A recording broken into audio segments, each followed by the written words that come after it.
Tantor Audio, a division of Recorded Books, presents Destruction's Ascent by T.A. White. Narrated by Natasha Soudek. Chapter 1. Tate itched, her fingers tingling with a mad desire. It was a struggle to ignore the irritant that had been plaguing her for the last hour, one she'd resisted valiantly. She knew she was doomed to fall to its temptation eventually. It wasn't a little itch, one that she could ignore. No, this itch had started as a small annoyance, easily brushed off, before it had grown, multiplying until her scalp practically twitched with the need for relief, the irritant consuming her thoughts. She blamed the wig. Ever since she had put it on, it had been driving her crazy. The disguise was heavy and cumbersome, a maid's outfit she'd been forced into because her friends thought she was too recognizable in the underground. Don't think she hadn't noticed how the other two had escaped the same fate, despite having faces even more recognizable than hers. She had a sneaking suspicion her maid's uniform was more about providing her friends with a good laugh than keeping her identity hidden. Meanwhile, she was stuck, trying to think about anything but the fact that she wanted to rip this blonde monstrosity off and bury her fingers in her hair. She might end up dead afterward, but she was almost convinced it would be worth it.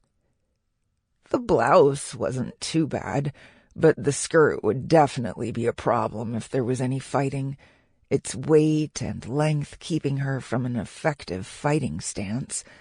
Not that this little jaunt was supposed to involve fighting, but one never knew. Stranger things had happened. It was the night market. Anything was possible, and she'd learned to be prepared. The preferred destination of smugglers, thieves, and murderers, the market did business in an underground cavern large enough to fit the Emperor's palace and a few other government buildings, with room to spare. Its maze of stalls, with their brightly colored banners, bustled with as much busyness as any market topside, if not more. Illegal goods were a booming business. The biggest difference between here and topside was the air of furtive desperation and violence. Merchant and customer alike moved with a wary suspicion missing in the markets above ground, eyes constantly on the lookout for their next mark, or conversely, those looking to take advantage of them. It was eat or be eaten, and there was always a bigger fish in these rough seas. It wasn't the type of place where you went unarmed, and Tate fought the urge to check for her blade as a big fellow with a face not even a mother could love gave her a sideways glance. She looked around with a barely concealed grimace, asking herself how she'd let herself be talked into this. Tate stepped closer to the stall she'd stopped at and pretended to be absorbed in the array of jewelry on display. No doubt most of it had been taken from the home of a wealthy merchant or noble. The shiny baubles failed to hold her attention for long, and she glanced at the stall to her right, focusing on the youth in front of it. Out of the corner of her eye, she watched as the owner's face flushed, and he shook his head at a boy no more than 16 or 17, with a face as fresh as dew on a crisp spring morning. Dewdrop's jaw tightened, the only sign that negotiations weren't proceeding according to plan. Tate moved to the end of her stall. Her contact, a man Dewdrop swore he'd had many dealings with in the past, wasn't supposed to be the type prone to violence, but this was the night market. It wouldn't be much of a stronghold for thieves if it wasn't as unpredictable as it was dangerous. Tension threaded through Tate. It was harder to let him take point than she thought it would be. She waited, even as impatience niggled at her. Not yet. It wasn't time. Dewdrop hadn't given her the signal they'd agreed upon, the one he was supposed to use if he got the slightest inkling something was off. She lifted a necklace up to the small globe lights lining the stall's frame before putting it back down. Her attention veered back to the other stall for a moment before she glanced at the shadowed ceiling of the cavern, barely visible through the shadows clinging to it. "Buy something or move along, dearie," said a frail-looking woman with skin as fragile as tissue paper and hair a snarled gray mess around her head. She shuffled forward, hunched from a spine twisted by time. "Got no time for gawkers." "I haven't found what I'm looking for yet," Tate told her. Not that she was really looking. The old woman seemed to know it too. A dry laugh rattled her chest, and she spit a glob of mucus right next to Tate's foot. Her eyes held a sly twinkle. "Wasn't born yesterday, girl. You're no more interested in this junk than I am in a well-endowed man." Tate opened her mouth to protest again, then closed it as a familiar figure caught her attention. She turned to watch as a tall man, dark hair brushing shoulders she'd recognize anywhere, their muscled, rigid definition impossible to miss, moved through the crowd. She knew if he turned toward her, he'd have blue eyes, the type you could get lost in if you weren't careful, and a face rugged and fierce, the outward manifestation of the warrior inside. He wasn't alone. A man, just as big and dangerous-looking, stalked by his side. "Damn and blast! What's he doing here?" Tate muttered. She glanced back at Dewdrop and then up at the ceiling cavern where Knight, their other friend, hid. He wasn't visible, the waist-high bearcat, a master of sneaking around undetected. He was their ace in the hole if things went sideways, but he was only supposed to reveal himself if they were in imminent danger. She tossed her attention back to Ryu and his companion. He had no business here that Tate knew of. Granted, he'd had dealings with the Night Lords in the past, but he usually kept such connections under the veil of secrecy. Striding as nice as you please through the middle of the market, where anyone could see, wasn't secret. She ducked her head and avoided his eyes when he glanced in her direction. While she wasn't technically doing anything that could be termed illegal, except for the fact that getting caught visiting the market was considered an admission of guilt, she didn't want her presence advertised. Not when he told her to drop her obsession with finding a certain brown-eyed murderer who'd indicated more than a passing knowledge of Tate's origins. Tate glanced back once she deemed it safe, her eyes drawn to movement behind him as the market heaved with disturbance. Black coats marched into view. Anybody in Aurelia would recognize that particular style. They were only worn by the Black Order, a sect that stylized itself as another branch of law, but were little better than extortionists and bullies. She looked back at the old woman, telling her, "If I were you, I'd pack up and get out of here." The woman peered in the direction Tate indicated and let out a long string of curses that would have made a sailor blush. "Not another one," she muttered. She raised her voice as Tate turned away. "Get to packing. We're being raided." The other vendors scurried into motion, their wares flying off tables and into bags or boxes. Within moments, the market was a seething cauldron of activity. She stalked toward Dewdrop, not bothering to hide her intent. Any need for subterfuge was gone now that the Order had decided to make their presence known. She didn't want her friends getting caught in whatever was going down. From past experience, she doubted the men wearing the black coats would be merciful. If they apprehended them, they'd treat them to the same hospitality they showed the rest of the riffraff they rounded up, or worse, given the history she had with that group. "Time to go," she told Dewdrop. "I'm not done," he argued. She jerked her head toward where men from the Black Order were kicking over tables and rifling through the contents. "You're done. I don't plan on sticking around until they notice us." Dewdrop's eyes went over her shoulder. Frustration flitted across his face. His companion cursed and turned to Dewdrop. "This is your fault. You brought them down on us." "I did no such thing," Dewdrop spat back. He stepped forward and poked the other man in the chest. "And you know it, Scotty." Scotty sniffed. "I know nothing of the sort.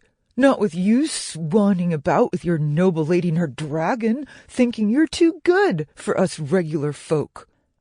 Tate lifted one eyebrow even as a smile twitched at the corner of her mouth, amused despite the fact the Order was closing in on their little corner of the market. She'd never been referred to as noble before. Obstinate, yes. Stubborn, definitely. Low class, and a host of other things. But never noble. Dewdrop exchanged a look with her.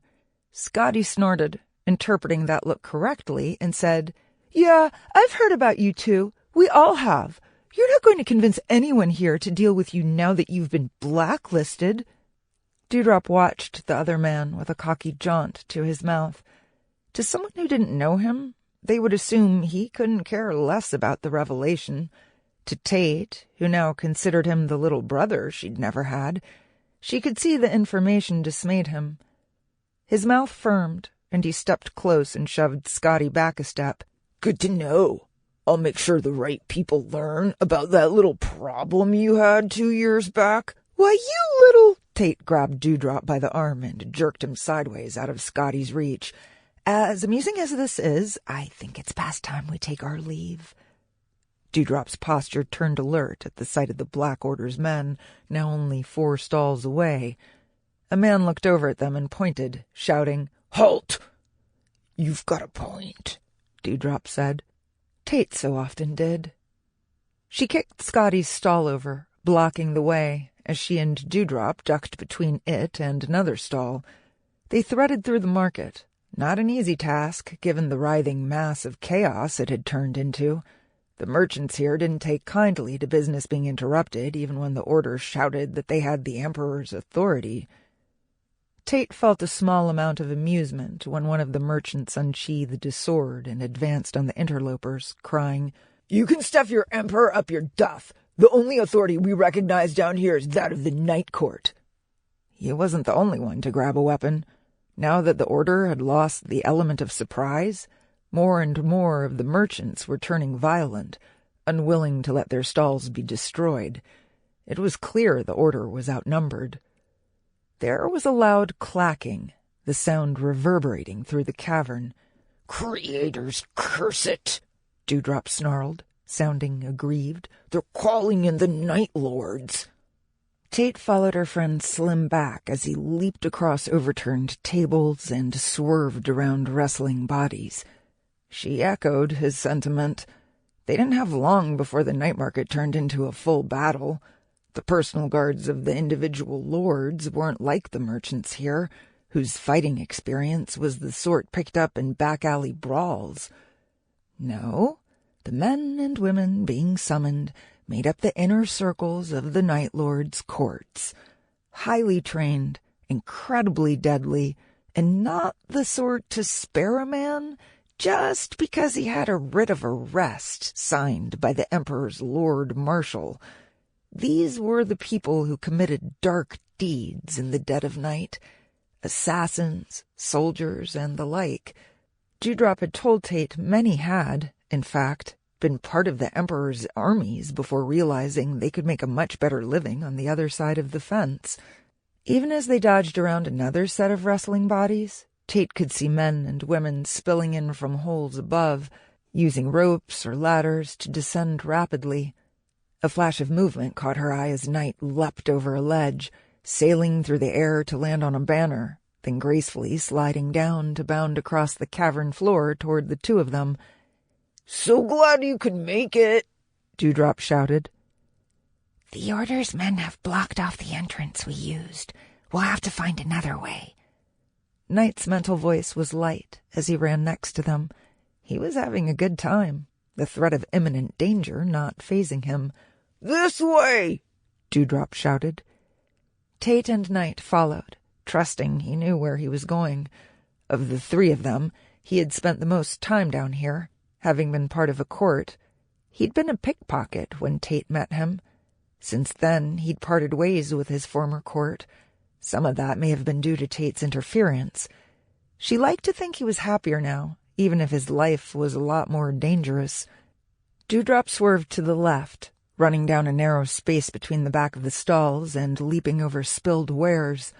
Tate followed, Night bringing up the rear. They were on the edge of the market, opposite of where they had come in. The stalls were tightly packed together here, slowing their momentum. "Here!"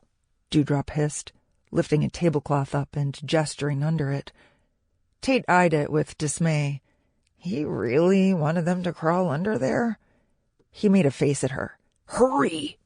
"Fine." She slid under the table, making room as Night crowded in behind her, followed quickly by Dewdrop. He crawled past them, making sure to stay under the row of tables, which had conveniently been placed in a long line. Night made a chirping sound of appreciation and padded after him. Tate was left with no choice but to crawl in their wake. The table's skirt caved in as the people outside crashed into it. Tate slid over, barely managing to avoid getting a foot to the face.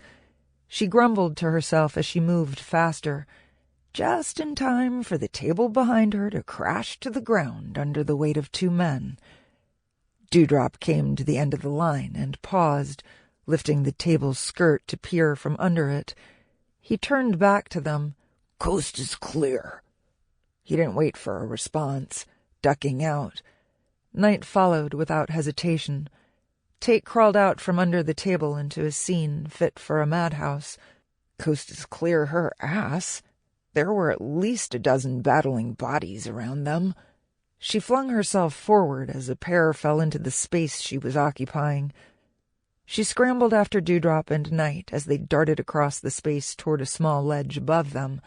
Dewdrop levered himself up, pausing to wait as Night cleared the ledge in a single bound. Dewdrop held his hand out to Tate, pulling her up after him. "Now what?" she asked. They were above the fray, but that wouldn't stop some enterprising man from the Order looking to make a name for himself from crawling up after them. Nor would it stop any of the Night Lord's men from shoving them off if they were noticed. "This leads to one of the upper levels. There's a path that will take us to the surface from there." "Isn't that Night Lord territory?" Tate asked. The cavern was constructed in tiers with several platforms and wide ledges overlooking the market. They were the domain of the individual Night Lords, none of whom welcomed trespassers. "I don't have a better idea. Do you?" Dewdrop asked. "Not really." "At least their attention is focused on the market," Tate said. Night yowled next to them, calling their attention. "We have company." Tate turned to look, then cursed as several men wearing black coats leveraged themselves up. "Upper levels it is," Tate said. Dewdrop grinned and took the lead, sure-footed and light on his feet on the narrow ledge. Night was just as at home on the uncertain path. Tate struggled more than usual, the skirts she'd been forced to wear making her balance a little more precarious. When she almost tripped off the side for the second time, she let out a stinging curse, grabbing her skirt in one hand and her blade in the other. There was a ripping sound as she stabbed the blade into the material and yanked, cutting a long slit in the skirt's front. There. That should do. Maybe now she wouldn't break her neck during this getaway. She darted after Night and Dewdrop. Catching up was simple when her stride wasn't constricted. They raced up one narrow track after another, climbing when necessary, and leaping over wide spaces where the ledge had crumbled. The men from the Black Order quickly fell behind, not as at home on these type of pathways as the 3 of them. They came to a wide platform overlooking the market. An archway marked an entrance to the tunnels and relative safety, from the market and its interlopers at least. "We're nearly there," Dewdrop called over his shoulder. A man stepped out from the shadows, tall and lithe, with the grace of movement suited to an assassin. Blade considered them with eyes of pure black, marred only by the faintest trace of blue around his iris. He tilted his head and looked them over. His hair, so black that it appeared a deep blue in the right light, was cut so close to his skull that it looked like a shadow. Though only half Kyrie, Blade possessed their same lethal grace, the kind that said killing you would be easier done than said. Tate had seen him fight, and had no wish to be on the opposite side of any battle from him. However, it looked like she might not have a choice at the moment. Night crouched, and Tate's hand dropped to the knife she'd hidden in her belt. Blade's loyalty was always difficult to judge. He'd wavered between enemy and impartial party in the past, even appearing almost friendly at times. In the end, he was the right-hand man of the Luciuses, 2 Night Lords who shared the same name and identity to fool their enemies. He was theirs to command. If they'd marked Tate and Dewdrop for death, he would carry out his orders, no matter their history. His lips twitched with amusement at their wariness. He jerked his head at the archway. "Best get going before they reach us." Tate glanced behind them and cursed when she saw the men from the Order not far from the platform. Dewdrop stared at Blade, open disbelief on his face. Tate hesitated as well, searching for the trap. Blade arched one eyebrow, the expression perfectly at home on a face as handsome as any noble's. "Go, before I change my mind." Tate didn't need to be told again. She tugged on Dewdrop's arm, forcing him to follow as they made their way swiftly, but cautiously, across the wide-open space, an area she suspected belonged to the Lucius's court, hence the reason for Blade's presence. She was careful to keep an eye on Blade and the other threat as it quickly advanced from below. He might have said they were free to go, but this was the night market. Words were never to be trusted, and betrayal was to be expected. Blade turned his head to keep them in view as they made it to the archway.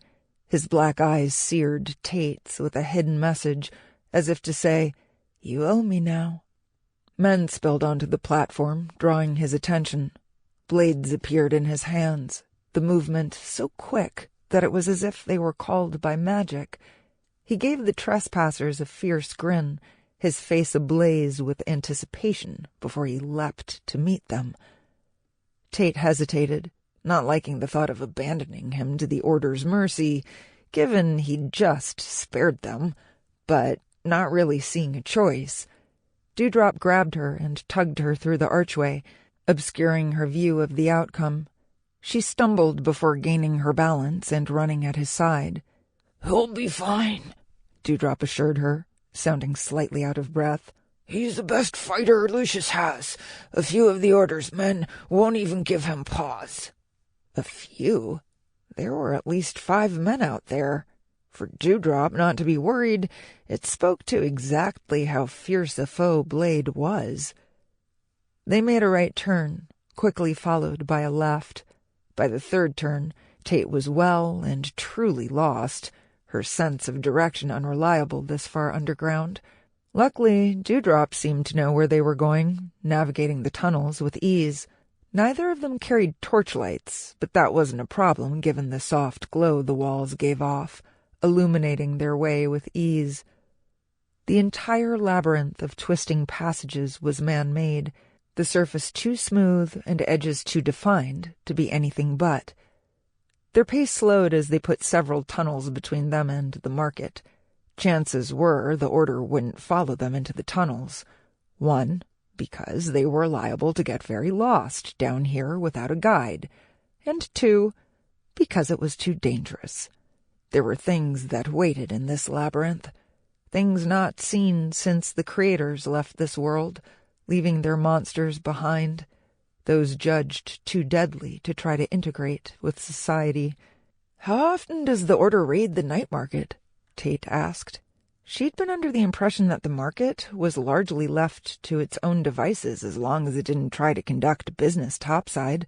There was an unspoken agreement between the Night Lords and the Empire, one that said if the Night Lords and their people kept to their little fiefdoms, The Empire wouldn't exert too much pressure.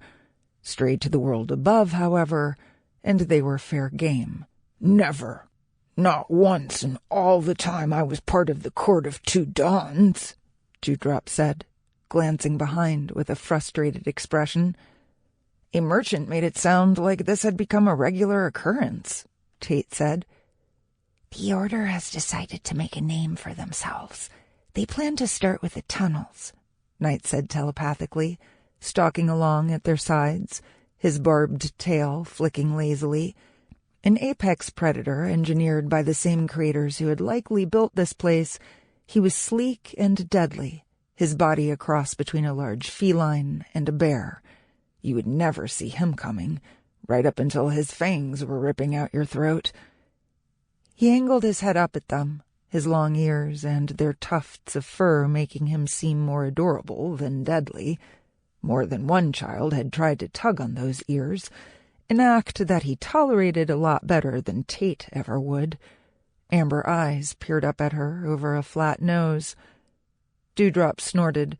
Like that'll ever happen. They could throw every man they had at this place and never make a difference. When did you hear that? Tate asked after a moment, her forehead wrinkled in a frown. Knight's whiskers twitched in feline amusement. Bear might have been in his genetic makeup somewhere, but he definitely favored his feline ancestors. Around. Her eyes widened. You've been spying on them again, haven't you? Knight didn't answer, just padded along silently. You know if you're caught, they'll use it as an excuse to deny your application, she told him. He'd made moves to get his species recognized as sentient. It would afford him all the rights and protections of a human, making it illegal to treat him like an animal. Keeping an eye on my enemies is worth the risk. Knight's tail switched back and forth, the only sign of his agitation. Unbelievable, Tate muttered. He was risking everything. The Black Order already had it in for him, simply because he was made by the creators. Such protections against being hunted or put down like a rabid animal should have been his by right. Not the case in Aurelia. Evidently, some of the creatures left by the creators were mad, unthinking monsters, consumed by bloodlust or driven to fulfill their original purpose.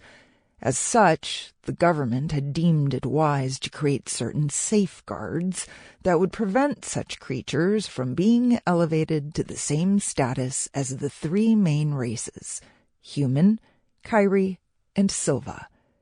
Groups like the Order had been the driving force behind those laws, and they would be only too glad to discredit him in any way they could. Before she could make him see reason in that stubborn brain of his, a shadow sprang from an adjacent tunnel, completely hidden until now. That shadow grabbed Tate by the arm before she could do much more than squawk, slamming her into the wall and holding her there with a forearm pressed to her throat, her wig tilting precariously. She didn't bother to struggle, already knowing the person who accosted her. She glared up at Ryu even as the presence inside her sent an excited shiver racing down her back. Illith, the other being she shared her body with, acted like a cat in heat when Ryu and his dragon were near. It was an inconvenience, especially considering Tate wasn't entirely sure how she felt about the other man. Illith's feelings muddied the water, making Tate's life even more difficult. "Dragon Man," Illith whispered in the back of her mind. Yes, he's the Dragon Man. Tate's thoughts were acerbic. She didn't dare try voicing them this close to Ryu. She'd learned earlier in the summer that most dragon-ridden, someone capable of forming a bond with a dragon and able to move between the two forms, did not communicate with their dragon beyond the stray emotion. To do so was a sign of dragon madness. Those afflicted were often put to death for their own good and the safety of others. It was best to keep that part of her a secret. Ryu knew, but others might be lurking about. Tate... Sample complete. Ready to continue?